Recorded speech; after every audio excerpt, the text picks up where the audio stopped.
आनि ग्रंथोपजीविये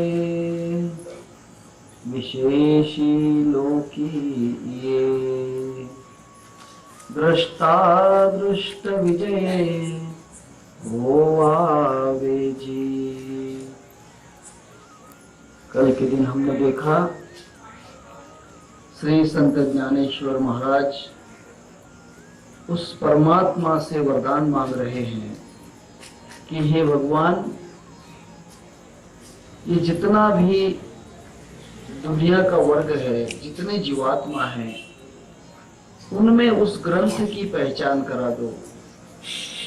आनि ग्रंथोपजीविये, जिस ग्रंथ से उनका जीवन चल रहा है वह ग्रंथ हमने कल के दिन देखा अनादि ग्रंथ है। ओम नमो जी आद्या वेद प्रतिपाद्या जय जय सुसुम वेद्या रूपा। ओम यही अनादि ग्रंथ है, ओम यही पूर्ण ग्रंथ है। ओम तत्सत जो है, ओम ही तत् है, वही है, ओम ही सत्य है। ये हमने देखा। आज श्री संत ज्ञानेश्वर महाराज कहते हैं कि ये किसे प्राप्त होना चाहिए? विशेषी लोकी ये, विशेष करके इस दुनिया के लोगों को मिले। स्वर्गादि देव जो हैं उन्हें तो ओंकार का वरदान ही होता है, क्योंकि देवता स्वरूप मनुष्य उसी वक्त होता है जब वहां ओंकार रूपी ग्रंथ को पढ़ लेता है, खोल लेता है, देख लेता है, सुन लेता है। वह मनुष्य देवता स्वरूप हो जाता है जिसे ओम की ध्वनि सुनाई दे देती है। वह पूरा जाग जाता है। अभी तक जीव सोया हुआ है, जब ओम की उसे धुन सुनाई देती है तब वह जाग जाता है और तन सो जाता है। तन सोता ब्रह्म जागा है। ये शरीर उसका सो जाता है, मन सो जाता है, बुद्धि सो जाती है, चित्त सो जाता है, अहंकार भी सो जाता है। ये जितने भी बाह्य अंग हैं ये सब सो जाते हैं और सिर्फ आत्म स्वरूप है वह जाग जाता है, ब्रह्म स्वरूप जाग जाता है उस ग्रंथ को सुनने से। जिस किसी को ओंकार की धुन अपने अंदर बिना बोले सुनाई आने लगे, आती है, ध्यान से जरूर आती है। अनहद नाद जिसे सुनाई देता है वह पूरा जाग जाता है, क्योंकि वह नाद जगाने के लिए ही है। वह नाद इस सोए हुए जीवात्मा को जगाने के लिए है। जैसे ही जीवात्मा जागता है उसे अपना स्वरूप याद आ जाता है, अर्थात वह अपने स्वरूप को जान जाता है कि मैं कौन हूं, कोहम, मैं कौन हूं। और जब वह इस ओंकार को सुनता है, ओंकार रूपी ग्रंथ को सुनता है, तब वह कोहम से सोहम में प्रवेश कर जाता है और वही ब्रह्म स्वरूप हो जाता है। यह एक विशेष घटना है, विशेष अवस्था है जीवात्मा की। जबकि जीवात्मा नाना प्रकार के योनियों में जाकर इस आवाज को खोज रहा है, इस आवाज को ही वह खोजता है, क्योंकि ये आवाज के कारण ही वह जाग सकता है और उसे जागने के लिए यही आवाज चाहिए। आनि ग्रंथोपजीविये। इसीलिए संत ज्ञानेश्वर महाराज कहते हैं कि हे परमात्मा, हे भगवान, इस दुनिया के लोगों को वह ग्रंथ खोल दो, उस ग्रंथ का उसे परिचय करवा दो, उस ग्रंथ का उसे दर्शन करवा दो। लेकिन किसे दर्शन करवाना है? इसके लिए संत ज्ञानेश्वर महाराज परमात्मा से एक विशेष वरदान मांग रहे हैं। विशेषी लोकी ये, विशेष करके इस दुनिया के लोगों के लिए, क्योंकि इस दुनिया में जो है जन्म और मरण का चक्र इसी को भवसागर कहते हैं। इसी मृत्यु लोक में जन्म होता है, इसी मृत्यु लोक में मरण होता है।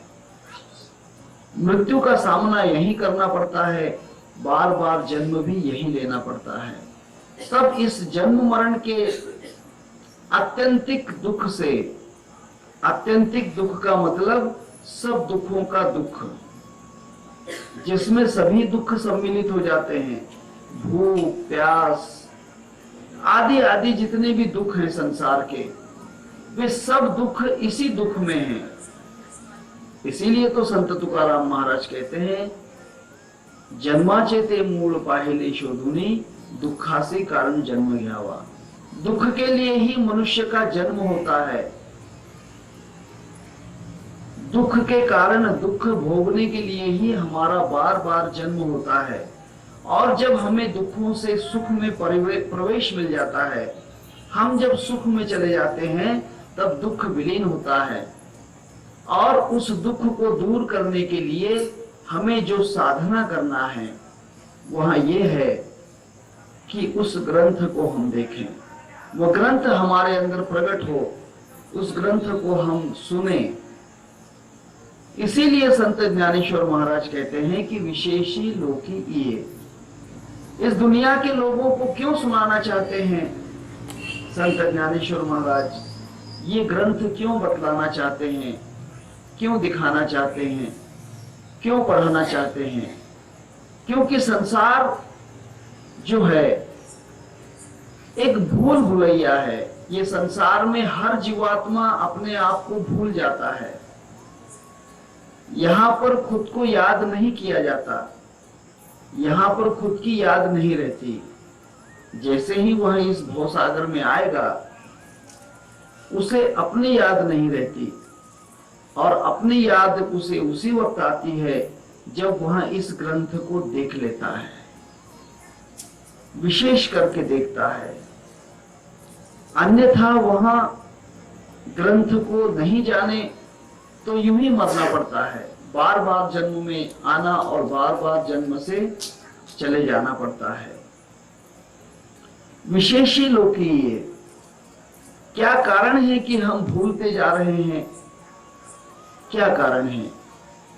उसका मूल कारण यह है कि हम दूसरी चीजों को सुन रहे हैं, बाह्य चीजों को सुन रहे हैं, बाहर के आवाज हम सुन रहे हैं, हमें वह ग्रंथ दिखाई नहीं देता। उसका कारण यह है कि हम बाहर की दूसरी चीजों को देख रहे हैं। हम उस ग्रंथ को बोल नहीं पाते क्योंकि हम अपने जिह्वा से दूसरा कुछ बोल रहे हैं।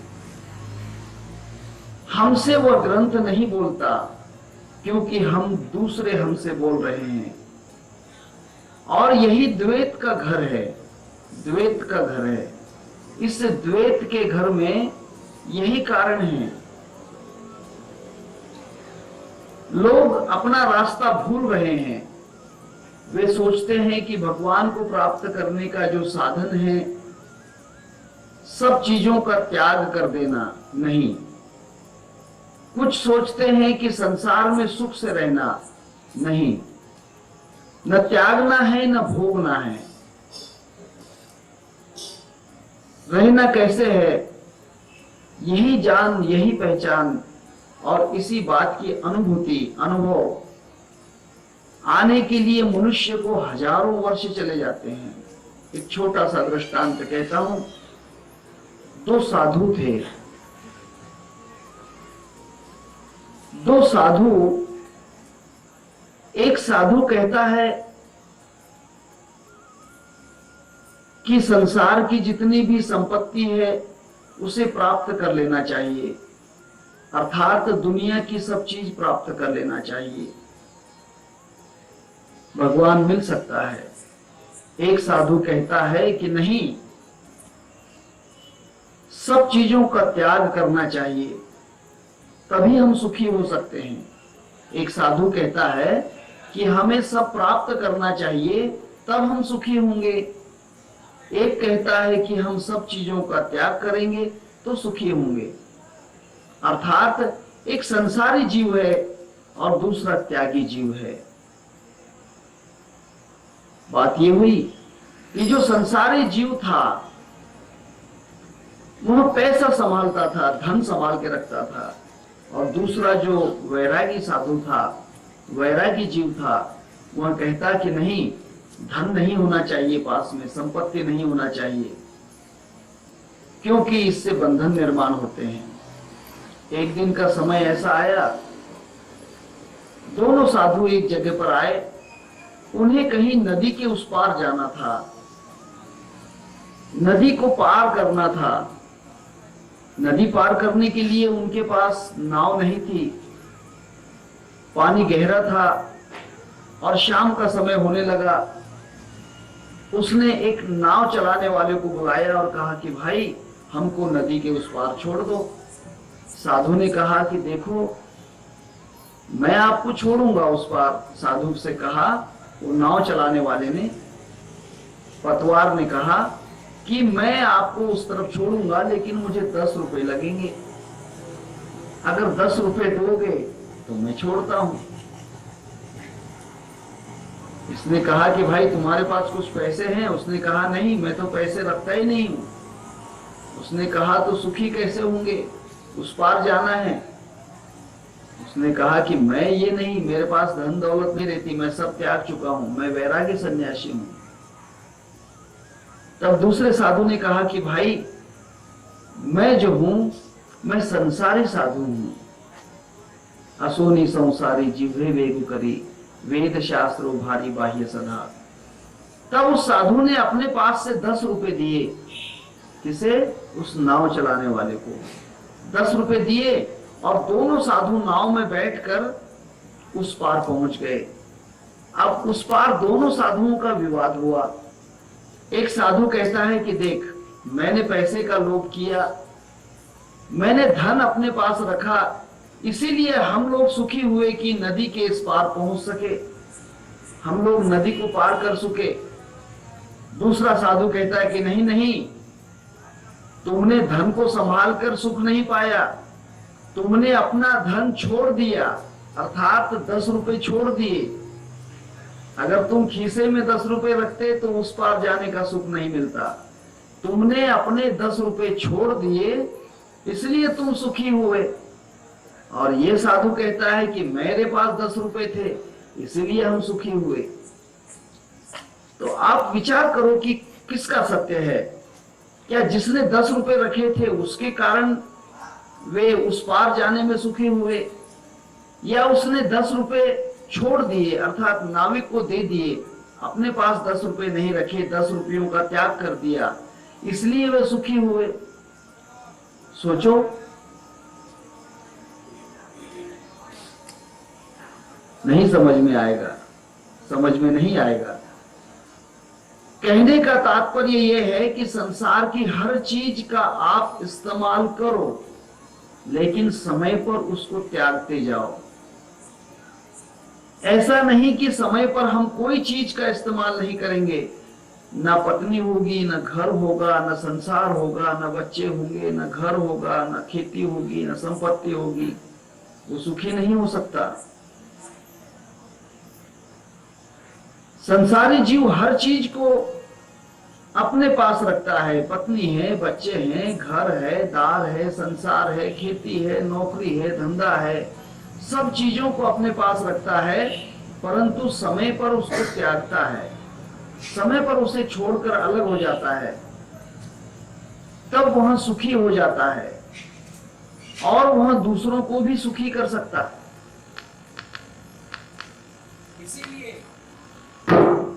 इसीलिए संसार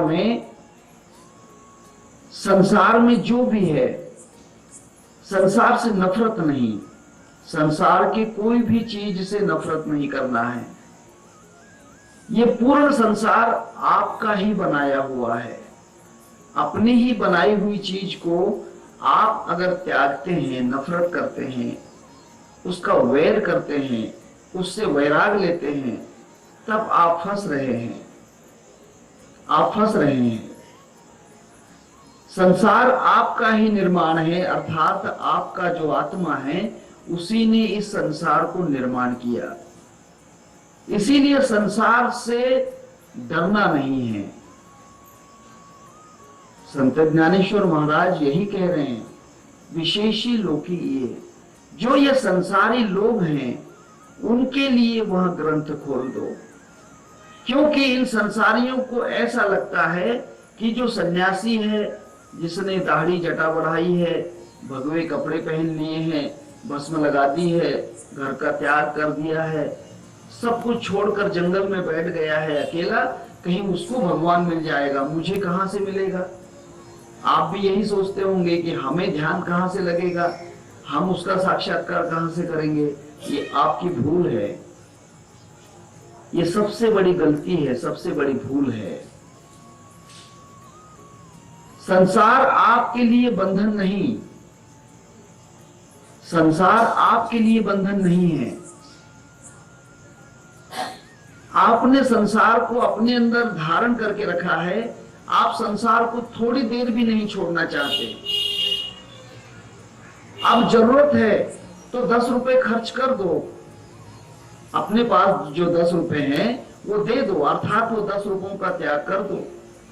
जब समय है ध्यान का, तब संसार की हर चीज का त्याग करके अलग बैठ जाओ। एक छोटा सा और दृष्टांत कहता हूं आपको। एक राजा थे, बहुत बड़े राजा, बहुत बड़े राजा थे। उस राजा ने एक बार एक सन्यासी को देखा जो एक नीम के पेड़ के नीचे खड़ा था, नीम के ही पत्ते खाता था और नीम के ही नीचे सोता, नीम के ही नीचे बैठता, नीम के ही पत्ते खाता। राजा ने जाकर उसको प्रणाम किया कि महात्मा जी, आप सच्चे वैरागी मालूम होते हैं, संसार का हर चीज आपने त्याग दिया, इतना ही नहीं अन्न भी त्याग दिया, आप सिर्फ पत्ते खाकर जी रहे हैं, आप बड़े वैरागी साधु हैं। उसने कहा कि भाई इसमें कोई शक नहीं। राजा ने सोचा कि इसका वैराग कहां तक सच्चा है, यह देखना जरूरी है। कहां तक वैराग इसका सच्चा है, यही देखना जरूरी है। तब राजा ने उसे आमंत्रित किया कि महाराज, आप तो बड़े अच्छे सन्यासी हैं, क्या आप मेरे महल में कुछ दिनों के लिए पधारेंगे? मैं आपकी सेवा करना चाहता हूं, क्या आप इस नीम के पेड़ को छोड़कर मेरे महल में आएंगे? साधु ने कहा ठीक है, चलो चलते हैं महल में, मैं आपके साथ महल में आ जाता हूं। राजा ने सोचा कैसा वैरागी है, सब संसार त्याग कर नीम के पेड़ के नीचे खड़ा है, और जैसे ही मैंने कहा कि महल में चलते हो क्या, इसने हाँ कह दिया। चलो देखते हैं आगे क्या करता है। अगर ये सच्चा वैरागी होगा तो समझ जाएगा, और ढोंगी वैरागी होगा तो भी समझ जाएगा। तब राजा उसे महल में ले गया। राजा ने अपने महल में, जहां राजा विश्राम करता था, सोता था, उस कक्ष में उसे लेकर गया, राजा का विश्राम घर। अब राजा का विश्राम घर बोले तो साधी बात नहीं, साधारण चीज नहीं है। वहां रेशमी गद्दे हैं, सब प्रकार का ऐश आराम है। वहां पर अप्सराओं जैसी सुंदर स्त्रियां उनकी सेवा के लिए हैं, नौकर चाकर सब हैं, हर प्रकार का भोजन है, हर प्रकार की चीज की सुविधा उसके महल में थी जहां राजा सोता था। उसने कहा महाराज, आपके लिए ये छोटा सा एक स्थान है, अगर आप चाहो तो यहीं विश्राम कर लो। उसने कहा कोई फर्क नहीं पड़ता, ठीक है, मैं यहीं रह लूंगा। वो साधु वहीं रेशम के गद्दे पर सोने लग गया। राजा ने कहा कमाल है, ये साधु नीम के पेड़ के नीचे सोता और आज रेशम पे भी सो गया, कैसा वैरागी है। फिर थोड़ी देर के बाद वहां पर भोजन लाया गया, अच्छी अच्छी चीजें थी, हर प्रकार की मिठाइयां थी, हर प्रकार के फल थे। महाराज को कहा कि महाराज इनको ग्रहण कर लें, ये आपकी सेवा में लाए हैं फल, कुछ मिठाइयां, कुछ भोजन। उसने कहा कि रख दो, अच्छी बात है। सब खा गए महाराज। महाराज ने सब खा लिया। राजा ने कहा कमाल है, ये साधु है या क्या है, ये वैरागी है क्या है। वहां तो नीम के पत्ते खाते हुए दिखाई देता था और यहाँ तो हर चीज खा रहा है, ये कहीं नकली वैरागी मालूम होता है। चलो देखते हैं कब तक रहता है ऐसा। राजा ने कहा कि महाराज एक काम करो, आप राजा के घर में रहते हो, नंगे कैसे रहोगे, आप थोड़े वस्त्र पहन लो, मेरे पास कुछ नए वस्त्र हैं, पहन लो। उसने कहा कि दे दो। राजा के अच्छे अच्छे वस्त्र थे, उसने पहन लिए। राजा ने कहा कमाल है, ये आदमी घरदार कपड़े सब छोड़कर नग्न अवस्था में पेड़ के नीचे खड़ा था, अब कपड़े भी पहनने लग गया। फिर राजा ने सोचा कि देखते हैं और क्या होता है। राजा ने कहा कि महाराज ये असली मोतियों का और हीरों का हार है, ये पहन लो। सर पे सोने का मुकुट है, पहन लो। कुछ सोने की अंगूठियां हैं, पहन लो। बाजूबंद है सोने के, पहन लो। उसने कहा कि लाओ दे दो। सब पहन लिए। राजा को तो शक हो गया कि कैसा वैरागी है ये, सब चीजों का इस्तेमाल कर रहा है फिर भी खुद को वैरागी कहता है। कैसा वैरागी है। उसने सोचा कमाल है। अब एक दिन हुआ, 2 दिन हुआ, राजा को ऐसा लगा कि ये वैरागी कहेगा कि भाई मुझे अब यहाँ नहीं रहना, मैं नीम के पेड़ के नीचे जाता हूँ। अगर ये सच्चा वैरागी है तो वहीं चले जाएगा, लेकिन नहीं, वे महाराज वहां पर पूरा 1 वर्ष रह गए। राजा ने सोचा कि नहीं, ये कोई वैरागी नहीं है ये कोई वैरागी नहीं है। 1 वर्ष राज दरबार में रहता है, सोना चांदी, जो दुनिया के वस्त्र, अच्छा अच्छा भोजन, रेशम के गद्दों पर सोना, अप्सराओं जैसी स्त्रियों से सेवा करवाना, ये सब तो करता है, फिर ये वैरागी कहां से है, ये भक्त कहां से हुआ। एक दिन राजा ने कहा कि महाराज मुझे नहीं लगता कि आप वैरागी हैं, मुझे लगता नहीं कि आप कोई सच्चे वैरागी हैं। उसने कहा कि आपको मुझ पर शक है। महाराज मुझे तो ऐसा ही लग रहा है, क्योंकि आप तो मेरे जैसे ही सब कर्म कर रहे हैं, महलों में रह रहे हैं, गद्दों पे सो रहे हैं, अच्छा अच्छा भोजन कर रहे हैं, स्त्रियों से सेवा कर रहे हैं, सोना चांदी सब कुछ पहन रहे हैं, फिर भी आप वैरागी हैं। उसने कहा कि आपको लगता नहीं कि मैं वैरागी हूं। नहीं महाराज, मुझे नहीं लगता।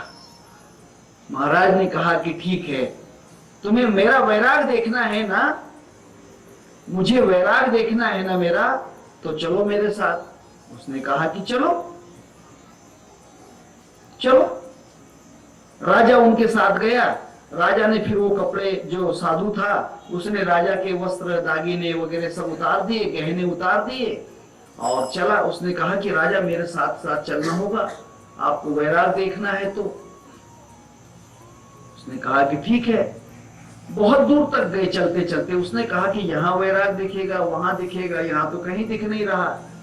उसे लगा कि कहीं नीम के पेड़ के नीचे दिखेगा। भाई वैराग है कहाँ। उसने कहा राजा चलो तो सही। नदी भी पार कर ली, नदी के उस पार चले गए। उसने कहा कि राजा वैराग नहीं दिखा। नहीं महाराज। उसने कहा कि रुको, आज का दिन रुक जाओ। राजा एक दिन रुक गया।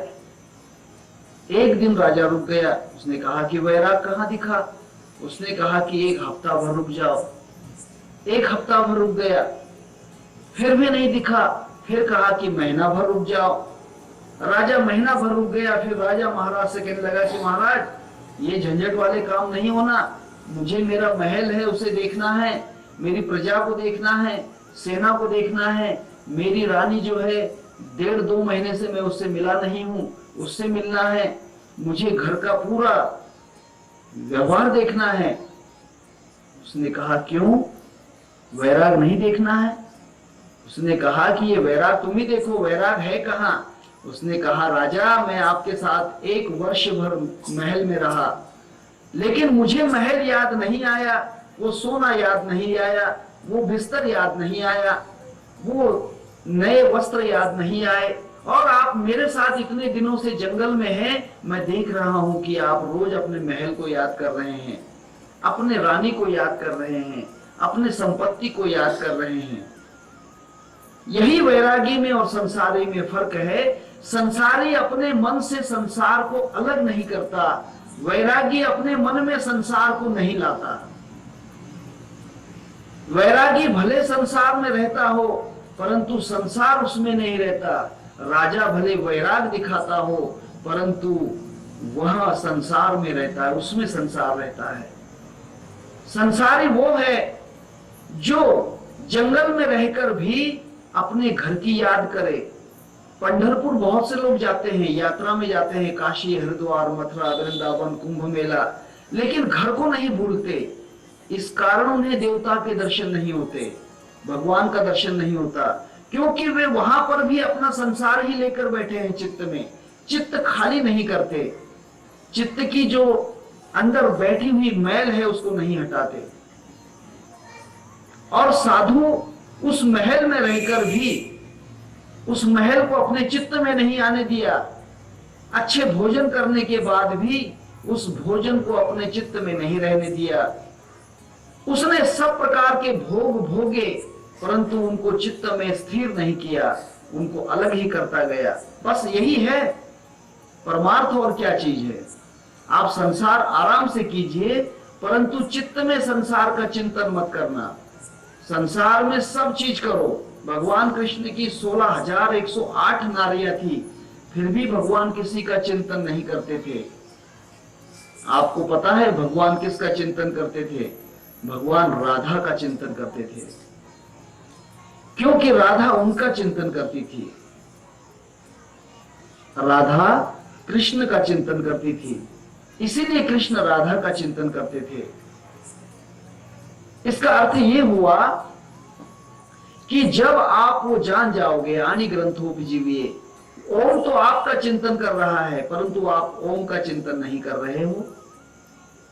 ओम जो है आपका चिंतन हर सांस में कर रहा है परंतु आपने कभी ओम का चिंतन नहीं किया, आप दूसरी चीजों का चिंतन करते हो। जब आप ओम का ही चिंतन करने लग जाओगे तब संसार करते हुए भी संसार का आपसे कोई संबंध नहीं होगा। इसी को कहते हैं जंगल जाके कसी नहीं काया, गुरु ने घर में ही जोग बताया।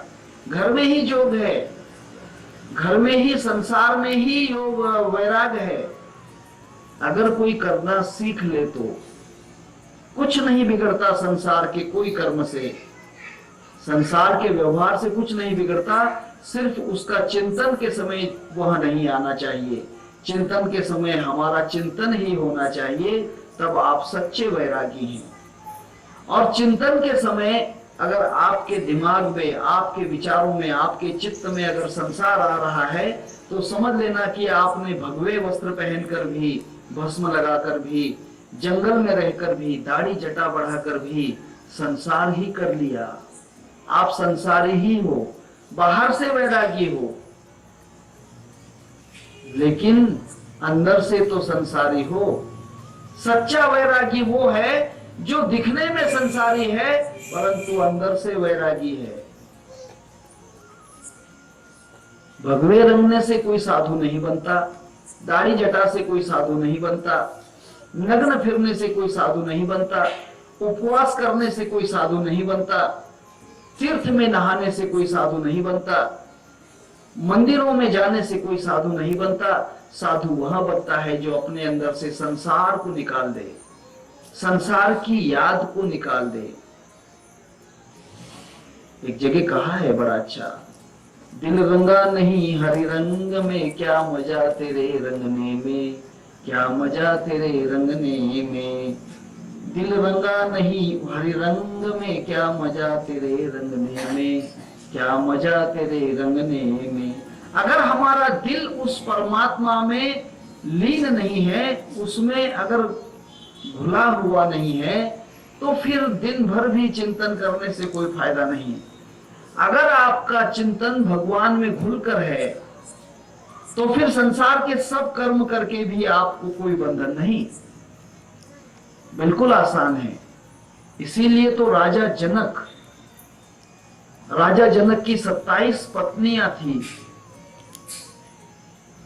राज करते थे, प्रजा को संभालते थे, पूरा पूरा संसार जनक राजा के साथ में था, फिर भी विदेही थे, क्योंकि वे संसार सब करते थे, परंतु चित्त जो था उसका हमेशा उस परमात्मा में ही लीन रहता था। उसके चित्त में परमात्मा के सिवा किसी को जगह नहीं थी, उसके चित्त में संसार नहीं, वहां संसार में था लेकिन संसार उसमें नहीं था।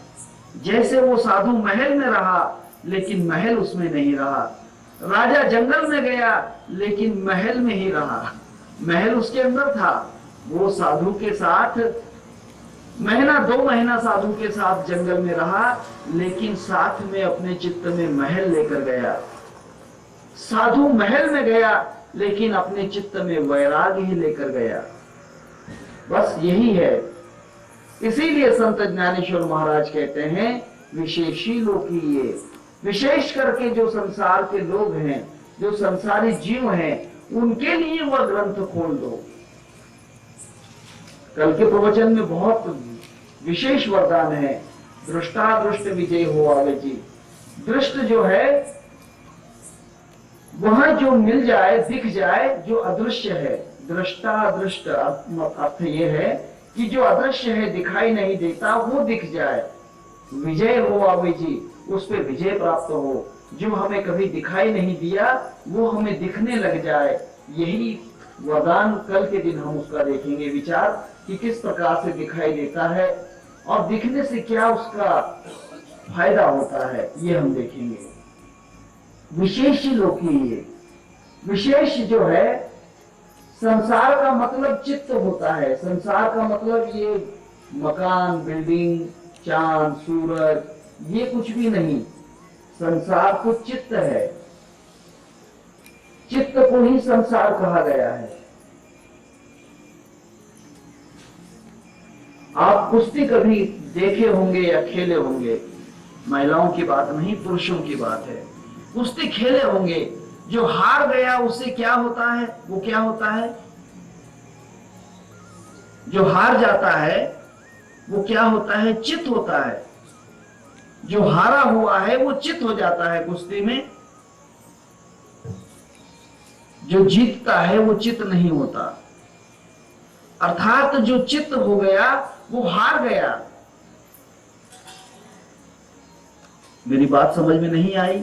2 पहलवान कुश्ती लड़ते हैं, एक पहलवान दूसरे पहलवान को चित्त कर देता है, अर्थात उसे चित्त करने से वो पहलवान हार जाता है। आप चित्त बन चुके हो, आप पूरे चित्त बन चुके हो, इसलिए आप संसार में हारे हुए हो, इस दुनिया के खेल में हार गए। आप चित्त बनने के कारण, चित्त कब बनता है? जब उसमें मूढ़, क्षिप्त, विक्षिप्त, एकाग्र, निरुद्ध, ये जब उसके अंदर क्लेश आते हैं, जब उसमें अनुमान, प्रमाण, विपर्य, स्मृति और निद्रा छा जाती है, तब वह चित्त बनता है। अगर ये उसमें नहीं रहे तो चित्त नहीं है, वो चैतन्य है। ये चित्त जो है वो चित्त नहीं रहता। अगर ये उसमें ये बीमारियां नहीं रही तो वो चित्त नहीं है, वो सच्चिदानंद है, वो सत्य है। जो चित्त है वो सत्य है, सत्य ब्रह्म है, ब्रह्म सत्य जगत मिथ्य, सच्चिदानंद है। वो चित्त आनंद रूप है, वो चित्त जो है सत्य चित्त है, झूठा चित्त नहीं है। आज संसारी जीवों का चित्त झूठा है, क्योंकि उसका चित्त झूठी चीजों का संग्रह कर रहा है। जब चित्त सच्ची चीज का संग्रह करेगा तो वह सत्य चित्त आनंद होगा। और संसारी जीव झूठी चीजों को अपने अंदर संग्रहित कर रहे हैं। मैं कहता हूं कि ऐसा किसका चित्त है जिसके चित्त में संसार की चीजों की याद नहीं होगी? ऐसा कौन है जिसमें संसार के चीजों की याद नहीं होगी? क्यों? संसार की चीजों की याद ही चित्त में भरी है, और जिसमें सिर्फ संसार की चित्तों की याद है वह जीव रूप है। और जिसमें संसार रहते हुए परमात्मा का अखंड सुमरण है, वहां ब्रह्म स्वरूप है, वहां मुक्त है, वहां मुक्त है। एक छोटी सी बात को समझ लेना, एक जेल है, कारागृह जिसे कहते हैं, जेल कहते हैं, बंदी खाना। उस जेल में कुछ कैदी होते हैं जो सजा भुगत रहे हैं, वे उस जेल में बंद रहते हैं, और उसी जेल में दिन भर एक जेलर रहता है, जेलर होता है। जेलर भी अंदर से दरवाजा, जेल में कभी भी अंदर से ताला लगा हुआ रहता है, जेल कभी खुली नहीं रहती। उस जेल में वे गुनाह करने वाले गुनाहगार जो होते हैं, जो सजा भुगतते हैं, वे भी रहते हैं, और जो सजा नहीं भुगत रहा है वो जेलर वहां भी उसी जेल में रहता है। परंतु कैदी बंधन में है और जेलर मुक्त है। उसी जेल में रहते हुए जेलर मुक्त है, क्योंकि वहां कभी भी आ सकता है जेल से बाहर, और कभी भी जेल में जा सकता है, वो मुक्त है। उसी को जीवन मुक्त कहते हैं, जो संसार के कार्य में संसार कर लेता है और ध्यान के समय चित्त में प्रवेश कर जाता है।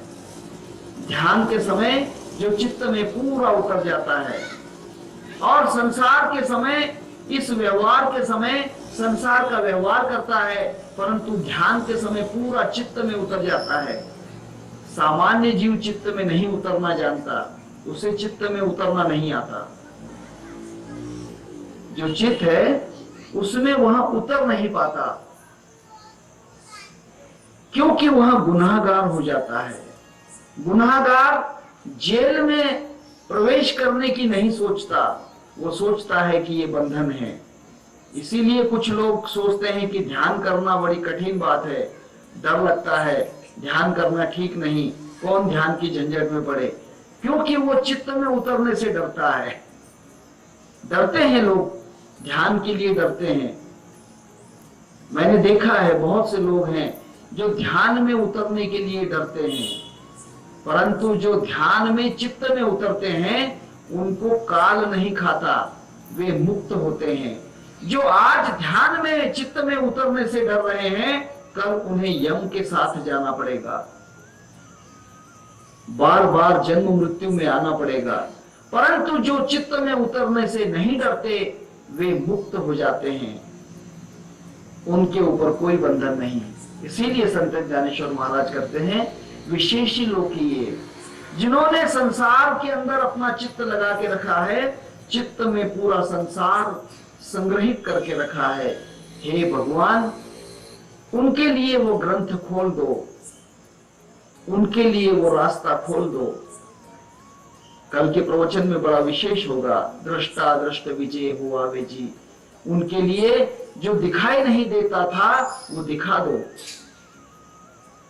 जो नहीं दिखता है, सब लोगों को नहीं दिखता है, तो खुला सब जगह है, ऐसी कोई जगह नहीं कि जहां वो नहीं है।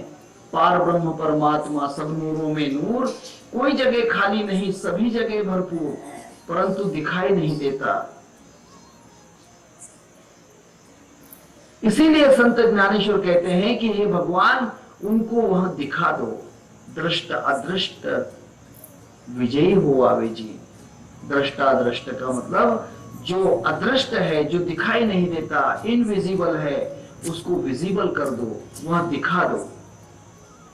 विशेष लोग की ये, विशेष करके इस संसार के लोगों को, क्योंकि संसार के लोगों ने अपने चित्त में इतनी भीड़ मचा के रखी है कि इस भीड़ में वह खुद ही नहीं प्रवेश कर पाता।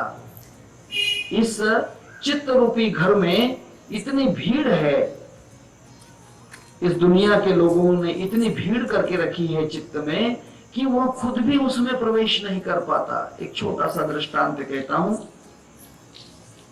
एक जगह पर बड़ी भीड़ लगी थी, रेशन की दुकान थी, रेशन की दुकान पर बड़ी ही भीड़ लगी थी। दिवाली का समय था, बहुत भीड़ थी, बहुत, कोई शक्कर के लिए, कोई चावल के लिए, कोई गेहूं के लिए, कोई घासलेट के लिए, बहुत से लोग भीड़ लगाकर खड़े थे और दुकान बंद थी। इतनी इतनी भीड़ थी, इतनी भीड़ थी कि वहां पर अंदर जाने के लिए रास्ता ही नहीं था। उतने में एक आदमी आया, कोई तो भी, वो कहता हटो हटो हटो हटो, मुझे अंदर जाने दो, हटो मुझे अंदर जाने दो। लोगों ने कहा कि हम क्या यहाँ झक मार रहे हैं? हम तो सुबह 4 बजे से लाइन लगा के खड़े हैं और तुम पीछे से आकर आगे जाना चाहते हो। उसे उठाकर बाहर फेंक दिया, भीड़ के बाहर। उसने फिर थोड़ी देर के बाद प्रयत्न किया, अरे हटो हटो हटो, मुझे अंदर जाने दो, हटो हटो, भीड़ को हटाया। फिर लोगों ने कहा अबे तू फिर से आ गया, समझता नहीं हम 4 बजे से खड़े हैं, हम लोगों को कितनी परेशानी हो रही है, 10 बज गए, अभी तक हमने यहाँ पर लाइन लगाकर खड़े हैं और तू आया और आगे जाना चाहता है। उसने कहा कि भाई मेहरबानी करो, मुझे अंदर जाने दो। उसने कहा नहीं जाने देंगे, उठाकर बाहर फेंक दिया। उसने कहा कि जाओ, दुकान ही नहीं खोलता। वह कौन था मालूम? दुकान का मालिक था, उस रेशन दुकान का मालिक था। उस मालिक को ही अंदर वो भीड़ नहीं घुसने देती, वो भीड़ उस मालिक को ही अंदर नहीं जाने देती। यही कारण है आपको ध्यान में डर लगता है, क्योंकि ध्यान में जब आप जाना चाहते हो वो भीड़ आपको बाहर फेंक देती है। आप कहते हो कि नहीं बहुत डर लगता है अंदर जाने में। भाई मेरे, बहुत भीड़ है, जिसकी दुकान है उसको ये अंदर नहीं जाने देते। ये चित्त जो है परमात्मा का घर है, उसी के घर में उसे अंदर नहीं घुसने देते। 4 पते हैं ब्रह्म के, सत्य चित्त आनंद, चौथा ज्ञान स्वरूप है कहते वेद और संत। चित्त में भगवान का घर है, भगवान चित्त में रहता है। इसीलिए उस चित्त में उसको खुद प्रवेश नहीं है, क्योंकि हमने इतनी भीड़ लगा के रखी है और हमारी दुकान बंद है। दुकान जब खुल जाएगी तो अंदर क्या क्या माल भरा हुआ है दिखने लग जाएगा। पहले उस दुकान तक पहुंचो तो सही, भीड़ को हटाओ तो सही। भीड़ को हटा दोगे, दुकान का ताला अगर खुल गया तो फिर देखो क्या क्या दिखाई देता है। बहुत कुछ है इस दुकान में। हाँ, इस दुकान में संसार की नहीं, परमात्मा की भी चीजें हैं। सब कुछ इसमें है। स्तन अंदर मंदर सुंदर, हर्ष पलक में सूरज चंद्र, 6 दर्शन नवनात्म चंद्र, वली अवतारी और वीर पैगंबर। आलम हीज जहान, गुरु बतावे ज्ञान, बाबा मस्तान फकीरा छान। इस शरीर के अंदर, इस चित्त में सब कुछ है, सब कुछ है। काया कलभूत में जो इसको शुद्ध करे है, जो इसको शुद्ध करे है। इस दुकान में सब कुछ है, परंतु हमारी मजबूरी यह है कि हम दुकान तक पहुंच नहीं पाते, उसका ताला नहीं खुलता, इसलिए कोई चीज नजर नहीं आती। और भीड़ वहां पर धूम मचा रही है, भीड़ बड़ी ही वहां पर भीड़ धूम मचा रही है। क्रोध कहता है कि मैं किसे मारूं, काम कहता है कि मैं किसे भोगूं। सब इस दुकान में सब मांग रहे हैं। वासना कहती है कि किसे भोगूं, लोभ कहता है कि क्या क्या जमा करूं, अहंकार कहता है कि मैं सबसे बड़ा हूं। ये जो है, शब्द कहता है कि मैं बोलता हूं वह सत्य है, स्पर्श कहता है कि मैं जिसे छूता हूं वही आनंद है। आंखें इस चित्त में जाकर देखती हैं, कहती हैं कि हम जो देख रहे हैं वही सत्य है। ये भीड़ जो है, इसमें हर कोई अपनी अपनी चीज ढूंढ रहा है। कोई घासलेट के लिए खड़ा है, कोई गेहूं के लिए, कोई चावल के लिए, कोई शक्कर के लिए, कोई किस लिए, कोई किस लिए। और यहां पर सही बताऊं मैं आपको, ऐसे ऐसे गिराहिक हैं जो गिराहिक सस्ता माल चाहते हैं, पीला कार्ड लेकर आते हैं। पीले कार्ड वाले भी लोग हैं यहाँ पर, जो सस्ती खरीदारी चाहते हैं। और ध्यान कोई सस्ती खरीदारी नहीं, ध्यान सस्ती खरीदारी नहीं है, इसमें बहुत महंगा सौदा है। इस सौदे में खुद को लुटा देना पड़ता है, खुद को मिटाना पड़ता है। इस सौदे में इतना सस्ता सौदा नहीं है। लोग सस्ता सौदा करते हैं, मंदिर में जाते हैं, घंटी बजाते हैं, सस्ता सौदा है। सिर्फ घंटी बजाने से भगवान मिल जाएगा, आरती उतार लिया भगवान मिल जाएगा, दिन भर भूखे रह गए, शाम में पेट भर के खा लिया भगवान मिल जाएगा। पागल हो गए हो। सस्ता सौदा नहीं है, महंगा है, महंगा। इस सौदे में अपने सर को उतारने की ताकत चाहिए। सरफरोशी की तमन्ना है तो सर पैदा कर, और तीर खाने की तमन्ना है तो जिगर पैदा कर। अपने आप को मिटाने की ताकत चाहिए, वो सौदा मांगता है ये। इस दुकान में वो सौदा है जो अपने आप को पूरा पूरा मिटा दे, पूरा मिटा दे। अपने आप को पूरा मिटाने वाला ही यहां पर सौदा करके जा सकता है। गुरु हमारे बानिया बरस बनस करत व्यापार, बिना तराजू तागड़े तोलत जग संसार। यहां हिसाब नहीं चलता, बेहिसाब सौदा है। यहां हिसाब का सौदा नहीं है। सुबह उठे 108 बार राम नाम का जाप कर लिया, कोई उठता है तो 1000 बार जाप कर लिया, नहीं। यहां हिसाब वाला सौदा नहीं है। जो हिसाब से सौदा करेगा उसे कुछ भी नहीं मिलेगा, जो हिसाब से नहीं करेगा उसे बेहिसाब मिलेगा। हिसाब का सौदा नहीं है 21 दिन ध्यान करूंगा फिर बाद में सोते रहूंगा, 21 दिन अनुष्ठान करूंगा फिर सोते रहूंगा, ये हिसाब हो गया। बेहिसाब चाहिए, हिसाब का सौदा नहीं है। ये सौदा हिसाब का नहीं है। यहां हिसाब नहीं चलता। महाराज कितने दिन ध्यान करना होगा, हिसाब कर रहे हो? हाँ, हिसाब नहीं चलता है, हिसाब नहीं चलता। मैं आपको बताता हूं, एक बहुत बड़े औलिया हुए हैं। हाँ, एक बहुत बड़े औलिया हुए। बाबा शेख फरीद शकरगंज नाम के एक औलिया थे। उनकी एक बहन का लड़का था, उनका भांजा था।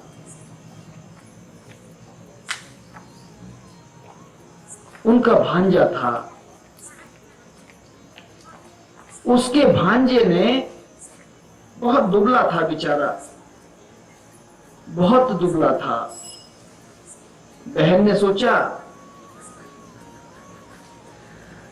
कि अपना जो बेटा है,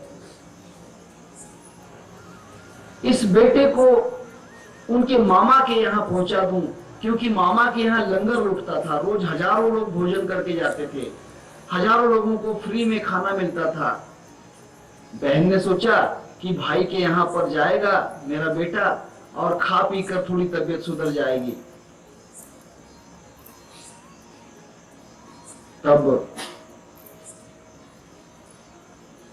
तब जाकर बेटे को भेज दिया। मामा के पास गए, मामा जी अस्सलाम वालेकुम। वालेकुम अस्सलाम। बोलो, अम्मी जान ने भेजा है। अच्छा, ठीक है ठीक है, आ गए तो अच्छा है, लंगर बांटते रहो। मामा ने क्या कहा? लंगर बांटते रहो। लंगर का मतलब लोगों को भोजन परोसते रहो। अब भांजे ने ये नहीं पूछा कि मामा मैं भोजन करूं या ना करूं। बड़ा ही हुक्म का पाबंद था।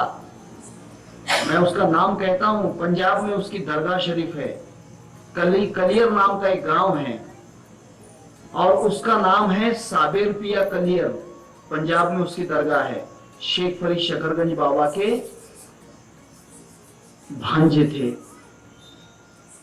ये आपको कथा, ये किस्सा एक अच्छी किताब है, हिंदी में भी है, उर्दू में भी है। औलियाए हिंद और पाकिस्तान, हिंदुस्तान और पाकिस्तान के जो बड़े बड़े सिद्ध औलिया हुए, उनके जीवन चरित्र हैं, उसमें इसकी कथा है। साबिर किया कलियर। अब एक दिन भोजन करवा दिया, लोगों को बांट दिया, भोजन नहीं किया। मामा बोलेंगे तभी खाएंगे। मामा ने कहा होता कि भांजे आप भी भोजन कर लेना, कुछ खा लेना, तब खाता। अब मामा ने सोचा कि भांजा खा लेता होगा। भांजे ने एक दिन नहीं खाया, दूसरे दिन नहीं खाया। मामा से पूछा कि मामा मैं क्या करूं? बेटा लंगर लुटाते रहना और खुदा की याद में रहना, खुदा की याद करते रहो, अर्थात इबादत करो, तसव्वुर करो, ध्यान करो। तसव्वुर के लिए कहा, धुन लगा दिया, अल्लाह अल्लाह अल्लाह, धुन लगाई। बस सुबह उठना है, भोजन लोगों को लंगर बांटना है और दिन भर नाम का जाप करना है, भोजन नहीं। एक दिन, 2 दिन, 3 दिन, 40 दिन तक भोजन नहीं किया। पहले से ही दुबला था बेचारा साबिर।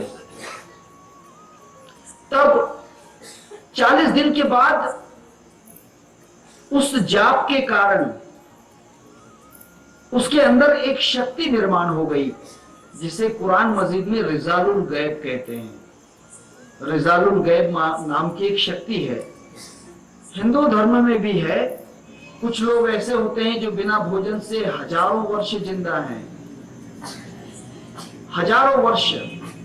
जैसे महावीर जैन थे, महावीर ने 12 वर्ष भोजन नहीं किया, पेड़ों के पत्ते भी नहीं खाए, पानी भी नहीं पिया, फिर भी जिंदा रहे और उनका शरीर जैसे कि वैसे ही था। क्योंकि रिजालुल गैब अंदर से एक शक्ति होती है जो अपने आप अन्न तैयार करती है, उसी अन्न को पचाकर और वहीं मिटा देती है। इसीलिए महावीर जैन 12 वर्ष तक न पेशाब के लिए गए न टट्टी के लिए गए। 12 वर्ष तक महावीर जी ने, वर्धमान महावीर ने पेशाब और टट्टी नहीं की। ये जीतने के कारण उस धर्म को जैन नाम का नाम हुआ। पहले जैन धर्म का नाम जैन नहीं था, उस धर्म का नाम था श्रमण, श्रमण कहते थे। जबकि भगवान श्री कृष्ण का चचेरा भाई इसी धर्म में था, श्रमण में। भगवान श्री कृष्ण द्वापर युग से, ये धर्म तो सतयुग से है। नेमिनाथ नाम के जो केवली हुए, अर्थात जो तीर्थंकर हुए, वे भगवान श्री कृष्ण परमात्मा के चचेरे भाई थे, चाचा के लड़के थे। उनका नाम था नेमिनाथ। और दूसरी बात, सतयुग में वृषभ देव नाम के जो तीर्थंकर हुए, वे इस श्रमण के पहले तीर्थंकर थे सतयुग में। जिसके ही मार्ग में, आपको पता होगा, जिस मार्ग में, जिसके कुल में राजा जड़ भरत का जन्म हुआ। भागवत में मैं कभी कभी कह देता हूं कि वृषभ देव इनका पहला तीर्थंकर है, वहां श्रमण पंथ से हुआ। इसलिए जैन धर्म कोई अलग नहीं है, वो मूल हिंदू ही है। सिर्फ श्रमण का मतलब श्रम करना, कष्ट उठाना, और पहले कष्ट उठाकर फिर भगवान को प्राप्ति का मार्ग है। जैन धर्म में बड़ा कष्ट है, जैन धर्म में कष्ट लिया जाता है, शरीर को तपस्या की जाती है, और उस तपस्या में जो जीत गया वह जैन हो जाता है। जन्म से कोई जैन नहीं होता। जन्म से अगर मैं किसी के घर में जन्म लिया और मैं खुद को जैन कहूंगा, नहीं, जैन नहीं है वो। जब वो श्रमण करेगा, अर्थात कष्ट उठाएगा, फिर वह जैन बनेगा। जैसे जन्म से कोई ब्राह्मण नहीं होता, जनेऊ डालने से, चोटी रख लेने से ब्राह्मण नहीं होता। जब तक वो द्विज नहीं बनता, अपने आत्मा का साक्षात्कार नहीं करता, तब तक वो ब्राह्मण नहीं है। इसलिए तो कबीरदास जी कहते हैं, ब्राह्मण भया तो क्या भया, गले में डाले सूत, ब्रह्म ज्ञान की खबर नहीं, भय मसान के भूत। तब ये जो जिसने जीत लिया, 23 तीर्थंकर हुए, 24वें तीर्थंकर वर्धमान महावीर हैं। 23 तीर्थंकर इस कष्ट में, इस मार्ग में प्रयत्न करते रहे, और 24वें महावीर जैन ने जीत लिया। जीतने के कारण उन्होंने जैन, अर्थात जीतने वाला, विजयी, जैन का मतलब विजय प्राप्त करने वाला। तब ये रिजालुल गैब उसमें निर्माण हुए। मैं आपको जैन धर्म की बात कष्ट इसलिए कहा कि जो साइबर नाम का पुत्र था, बहन का लड़का था, वो शेख फरीद शकरगंज बाबा के यहाँ पर लंगर लुटाता और 40 दिन तक बिना खाए बिना पिए भोजन करते रहा, जाप करते रहा। और उसके शरीर में रिजालुल गैब नाम की एक शक्ति है, आपके भी शरीर में है, परंतु आप कष्ट हिम्मत नहीं करेंगे, आप डर जाओगे। 3 दिन 4 दिन भूखा रहने में आप डर जाओगे, लेकिन 3 4 दिन 5 दिन 6 दिन 8 दिन 10 दिन भूखा रहोगे, अपने आप वो शक्ति जागृत हो जाती है। लेकिन कब? जब चिंतन करोगे, नहीं तो मर जाओगे। हाँ, ये बात है। तब 40 दिन के बाद उसके अंदर भूख प्यास सब चली गई और वहां उसी जाप के अंदर इतना इतना तेजस्वी हो गया कि उसके शरीर से अंगार के फुहारे निकलने लग गए, अंगार निकलने लग गई। अंदर जाकर देखा, जहां पर बैठा हुआ था वहां की सब चीजें जल चुकी थी, वहां की कोई चीज नहीं बची, हर चीज जल गई, हर चीज जल गई वहां की। शेख फरीद ने कहा कि क्या कमाल है, इतनी इतनी अग्नि इसमें निर्माण हो गई। तब शेख फरीद ने जाकर उसके सर पे हाथ रखा, उसे शांत किया, बहन को खबर दिलवाई कि तुम्हारे पुत्र को ले जाओ, अब ये दुनियादारी का नहीं रहा है। हाँ, अब ये अल्लाह का बंदा हो चुका है, अब ये दुनिया में नहीं काम का, अब ये खो गया है दुनिया से, जो खो गया वो खुदा का हो गया।